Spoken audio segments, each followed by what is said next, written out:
Waterfall sa Malinaw Albay, dinarayo ng mga gusto magpalamig ngayong puntag-init. At surfing at cave exploration sa Giwan, Eastern Samar, patok sa nature lovers. Narito ang report.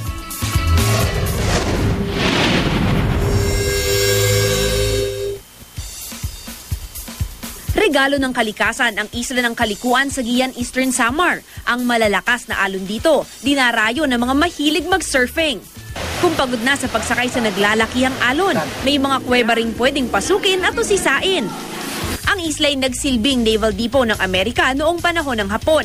Pero ngayon, isa na itong tourist destination para sa nature lovers.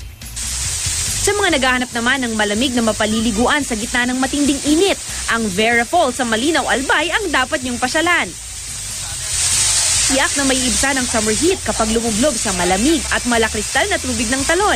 Enjoy na enjoy ang mga dumarayo rito dahil bukod sa tahimik na, malinis pa ang lugar.